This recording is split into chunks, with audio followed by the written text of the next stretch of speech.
As soon as the movie begins, we see a woman named Meg. She is about to get divorced soon, so she is looking for a new house along with her daughter. This is because Meg is separating from her husband and they can no longer live together. Today, she has seen many houses, but none of them appealed to her. So, the dealer shows Meg a large house that belongs to a rich man. The house has all the facilities. Since the owner of the house has passed away, his family is selling it at a very low price. When Meg and her daughter go inside to check the house, they really like it. So, they decide to buy it. Meg likes everything about the house. But when the dealer takes her to the third floor, she sees something there and begins to think. There is actually a room like a bunker. It can be used as a safe or a locker room. It can also be used to hide something. Meg then asks the dealer why the previous owner had this room built. The dealer tells her that when the owner lived there, he had millions of dollars in cash. That's why he had this room constructed. Also, in case of any dangerous situation, he used the room to protect himself. If he was attacked, he could hide there and save his life. When they go inside the room, they find that many TVs are installed there because the entire house is covered with cameras. The recordings are played on those TVs. Iron walls were used inside the walls of that room. The main gate of the room has electric rods installed. If anyone tries to enter the room, they would get an electric shock and die. The interesting thing about the room is that the phone inside it is always working and never shuts down. But so far, the phone hasn't been activated. To activate it, the company that set up the room needs to be informed. Meg finds the room very strange. But since she will be staying in the house, the room doesn't cause her any problem. Other than that room, the house is very luxurious. Meg buys the house, moves her luggage in, and starts living there. Her life begins to go on normally. Meg and her daughter live happily there. A few days later, one night after the mother and daughter fall asleep, some thieves arrive outside the house. They peek inside, and one of them tries to open the door. But since it is locked from inside, he is unable to open it. Then, somehow, one of the thieves climbs up and enters the house through a window. He opens the balcony door from the inside. After entering, he also unlocks the main door and calls the other thieves inside. Among the thieves, one man named Burnham sees Meg and her daughter. Out of all the thieves, Burnham is actually a good person. He initially agreed to the robbery thinking no one was living in the house. But now that he sees Meg and her daughter, he refuses to go through with it. He tells the thief who came with him, "I can't do this. You told me there was no one living here. But this is a family. I can't steal from them or hurt them." At this point, we find out that the other thief is actually the grandson of the house's previous owner. He had planned the robbery assuming the house was vacant.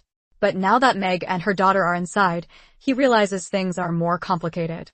Still, the grandson tells Burnham, "Don't worry, nothing will happen to you. I'll take care of everything." He then adds, "I've arranged everything. I even brought a killer with me. He gets paid to kill people. After that, we can rob the house. Don't overthink it." But Burnham refuses. He decides to leave because he's not willing to harm anyone. Seeing this, the grandson tries to tempt him with money. He says, "Why are you acting stupid? Don't you need money? You have no idea, we'll find more than $3 million in here." After hearing this, Burnham finally agrees to take part in the robbery because he's in desperate need of money. Later that night, Meg wakes up to use the bathroom. On her way back to bed, she checks the lights in the bunker/safe room and notices they are still on.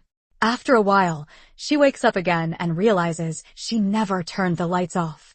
When she goes back to the room to switch them off, she sees the TV monitors inside. On the monitors, Meg sees footage of the thieves entering the house. She is terrified. She immediately runs to her daughter, wakes her up, and tells her to stay silent. Then Meg tells her about the thieves and tries to escape with her daughter. But the grandson of the house owner sees them and begins to follow them. Meg then uses the elevator to go downstairs. Her daughter says, "Let's hide in the bunker room. We'll be safe there." Meg agrees, and both of them go to the third floor. As the thief approaches them, Meg pushes a chair toward him and quickly moves ahead. Before the thieves can reach them, she and her daughter rush into the bunker room and shut the door. Both of them are terrified inside. They don't understand what exactly the thieves want. But the owner's grandson is furious because they went into the bunker room. That's where the $3 million are hidden, and Meg doesn't know this. Then, Meg remembers her phone, but it's still in the bedroom where she was sleeping earlier. So, she tries to use the phone in the bunker room to call for help. However, the phone doesn't work because it hasn't been activated yet. The setup company still needs to be contacted. Meanwhile, the killer who was brought along becomes suspicious, wondering if Meg might have already called the police. He says if the cops come, we're all going to get caught. Burnham tells him that won't happen. First, she'd have to activate the phone, because Meg would need to call the company that installed the phone, and Burnham works for that very company.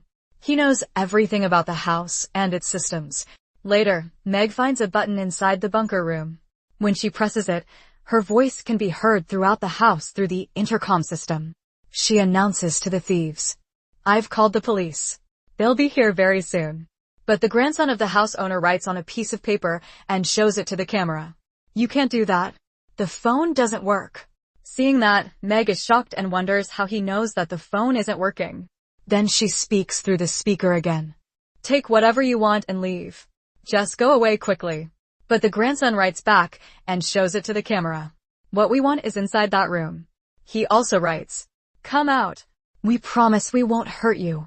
But Meg doesn't believe him and says, "That's not going to happen. I don't trust thieves. Stay outside as long as you want. We're not coming out." Hearing this, the grandson asks Burnham, "Is there any other way to get into the bunker room?" Burnham replies, "No. There's no way in unless someone inside opens the door. That's how it's built." Then the grandson gets an idea. He starts breaking the roof of the room from the floor above. Seeing this, Burnham yells, "Why are you behaving like a stupid? I've been dealing with rooms like this for years, and I've heard everything about them." Burnham tells the grandson, "If breaking into these rooms was so easy, why would people even build them in their homes?" What Burnham says turns out to be true, because after breaking the floor, the thieves see a steel wall inside the room. They try to break that wall too, but they fail. Meg and her daughter hear the sound of the roof being broken. Meg starts panicking, but her daughter calmly says, "Mom, you don't need to be scared. As long as we're in this room, we're safe. This room was designed for safety." But then the owner's grandson gets another stupid idea. He says they should release poison gas through the pipe that connects to the bunker room. That way, Meg and her daughter won't be able to breathe properly and will be forced to come out. The other thieves agree. They bring poison gas, connect it to the air pipe, and begin releasing it into the room. Soon, the gas starts spreading throughout the bunker room. Just then, Meg's daughter opens 2 bags that are already in the room. Those bags contain many emergency supplies. With their help, they might survive the gas attack. Inside the bags, they find 2 fireproof jackets, which can also protect them from other dangers. Meg and her daughter quickly put them on. Then Meg uses a lighter and sets fire to the pipe, releasing the gas. A blast occurs, and the grandson's hand and face get severely burned. Many things around him are thrown and scattered due to the explosion. Because of this, the grandson gets furious, as his own plan backfired and injured him badly. He loses control and starts shouting in rage. Looking directly into the camera, he says, "Even if I don't get the money, I'm not going to let you both live." Meanwhile, Meg's daughter continues searching the bags for anything else useful. She finds a torchlight. Inside the bunker room, there's a large pipe through which they can see into a neighboring house. Meg's daughter shines the torch through the pipe, hoping the neighbor or house owner will notice and help them. The man in the neighboring house notices the light, but since the distance is too far, he can't hear their voices. He assumes it's just a normal light and goes back to sleep. Seeing that, Meg and her daughter feel hopeless. They realize, "We can't escape this room on our own." Meanwhile, the thieves lock all the doors and windows of the house so that no one can leave or enter. They also decide, "We won't leave until we find the money." Through the security camera feed, Meg sees that the thieves have gone downstairs. Meg opens the panic room door, asking her daughter to keep it open while she runs to get her phone from her bedroom. As she picks up the phone, the thieves downstairs realize the panic room door has been opened, and they rush back upstairs. But Meg manages to get back just in time and closes the door before they can catch her. The killer, noticing a charger on the floor, assumes Meg managed to take her phone inside. Meg tries calling her husband, but the call doesn't connect. Then she remembers the phone inside the room still works, but it needs to be connected to a line. She finds the right telephone wire, connects it, and successfully calls her husband. She urgently tells him, "There are burglars in the house. Please come home quickly with the police." But the call gets disconnected midway because Burnham cuts the main phone line, having realized what happened. Later, the owner's grandson, now in pain from his burn injuries, gives up. He says, "I'm leaving. This isn't worth it anymore." But the killer, afraid the grandson might report everything to the police, shoots him dead. Meg and her daughter, watching everything through the camera, are horrified. Then the doorbell rings. The burglars bring in the person at the door. It's Meg's husband. Unfortunately, he came alone, thinking it would be safer than bringing police. That turns out to be a big mistake. The killer attacks Meg's husband. When Burnham checks his ID, he realizes who he is. Now, blinded by greed, the killer points a gun at Burnham and says, "You're going to take me into that room, or I'll shoot you too." Burnham responds, "Do whatever you want, but there's no way to enter the room from outside." Then the killer gets another idea. He grabs Meg's husband's ID and shows it in front of the camera, a possible attempt to emotionally manipulate Meg to open the door. The killer then brings him, Meg's husband, inside and starts beating him. He does this so that Meg and her daughter will come out upon seeing it. Watching this, both Meg and her daughter get terrified and start crying. But then, another problem arises for Meg. Her daughter faints. She has a medical condition, and if she doesn't get her medicine quickly, her life could be in danger. Meg becomes extremely tense as her daughter's condition worsens. Then, Meg sees a fight between Burnham and the killer on the camera. She sees Burnham dragging the killer downstairs. Meg thinks this is the right time to go get the medicine. She opens the door and goes to her room. There, she finds her husband badly injured and lying on the bed. She immediately grabs the medicine. But before she can leave, she sees the killer disguised in her husband's clothes. He changed clothes to trap her. While Meg hides in the room, the killer spots her. He tells her that she can't do anything now and must surrender, or else they will kill her. But Meg doesn't listen, because her priority is saving her daughter's life. She pushes him aside and runs towards the panic room. But as she reaches the panic room, Burnham is standing there. By then, the killer also arrives from behind, and Meg gets trapped between the two. The killer then picks her up and throws her away, causing the medicine to fall far from her. Taking advantage of the situation, they both enter the panic room. Meg is left outside with a gun. Burnham, afraid that Meg might shoot, begins closing the door. But Meg throws the medicine into the room for her daughter just in time. Burnham immediately shuts the door. However, in the rush, the killer's hand gets stuck in the door. He's in a lot of pain and begs Burnham to open it. Meanwhile, Meg picks up the gun. Burnham tells the killer that he can't open the door because Meg has a gun. If they open the door, she'll shoot and kill them. Hearing that, Meg points the gun at the door. She's worried about her daughter and tells them, "Give my daughter the medicine. I won't do anything to you. But if you don't do what I say, you'll come out eventually, and when you do, I won't spare you." After hearing that, Burnham says, "All right, you go downstairs first," to Meg. When she goes downstairs, he opens the door, freeing the killer's hand. Then, Burnham gives medicine to Meg's daughter and tells Meg, "I have a daughter like yours too." Burnham explains, "I'm doing this helplessly because they threatened to kill my daughter if I didn't cooperate." At that moment, the doorbell rings. The police arrive. Before Meg's husband gets there, he calls the police, but Meg hides the truth from them. She tells the police, "Everything here is fine. You can leave." Hearing this, the police officer says, "If you're scared or pressured and saying this, close your eyes and open them once. We will understand." But Meg doesn't do that because police coming inside would be dangerous.